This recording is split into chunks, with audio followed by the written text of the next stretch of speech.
So the last kind of events that we're going to talk about are network events. That is code that runs as your JavaScript is talking to the network. So we can do network operations in JavaScript. We can do the entire request response cycle in JavaScript. The problem is that this has to be an asynchronous process because we can't pause our code. We can't say stop and read from the server because otherwise the browser would lock up.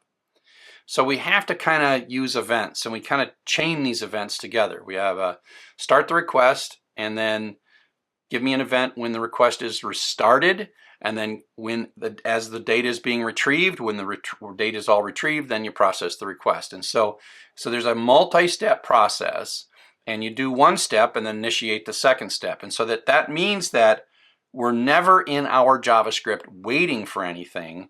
We are responding to an event and then triggering another event, and then responding to an event and triggering another event, but never doing anything that waits in our code.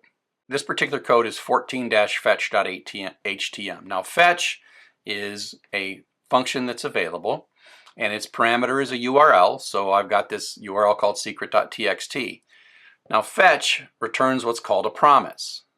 A promise is something that hasn't happened yet but will happen. And then you say .then, and the then code runs when the fetch has started. And so in this case, and I'm using this sort of short syntax because this inside the parentheses of the then, you see a function that takes a single parameter as the variable response. That's my choice as a variable name.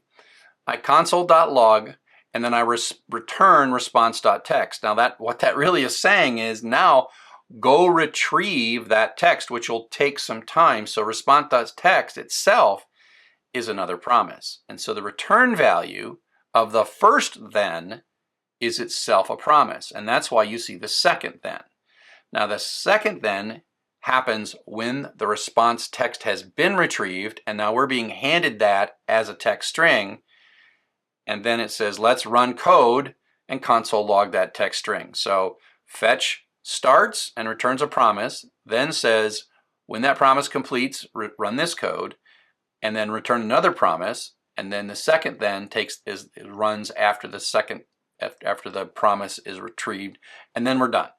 So you see there's 3 little steps, and each of those steps is instantaneous or as fast as we can do it, and there's no waiting. And each time we have to register a function to respond to the request. So JavaScript calls us back, okay? And so you can kind of see this happen, right?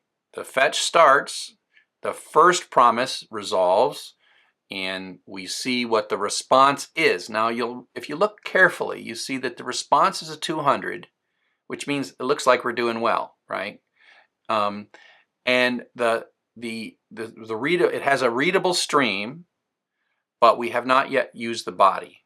Okay, so when it says body used equals false, that means that we've sort of started the request and it looks like it's going to go well, and now we're given a chance to see what we're going once this request has started.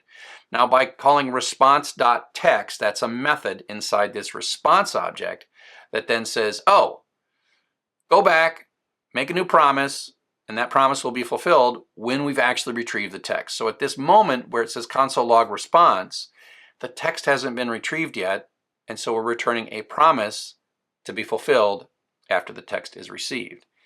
Then when that text receiving is finished, which might take, 2 seconds or something, then it's like, oh, I've got some text, so I'm going to call you back, resolve that promise, and pass the actual retrieved text string back into us. And so that's the only moment that what the server has given for secret.txt, which the secret of course is 42 is the text, that's when we can actually print it out. We can make this a little bit more succinct and then watch it as it happens. So this is 15-fetch.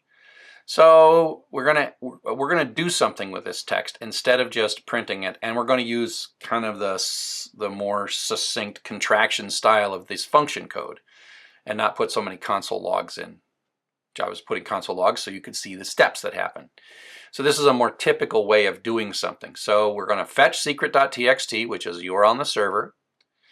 when that fetch has successfully started, we resolve the first promise, and then we say, okay, and the first response, arrow response text. Response is the parameter to the function, and response.text is calling the text method in that, which is the return value to this first promise, which is another promise.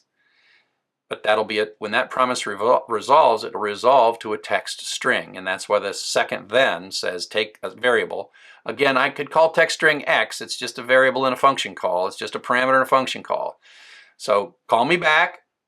Call me this function I'm making, text string, and then in that code is document get element ID by ID zap, which is that p tag.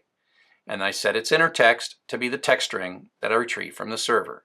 And so you can kind of see that we can do things, we can get data from the server, and then we can move it into our document object model. And I tried to do this in the simplest and smallest version. We will cover this in a lot more detail when we actually have something more important to retrieve, like JSON, for example, JavaScript object notation, which is the next section.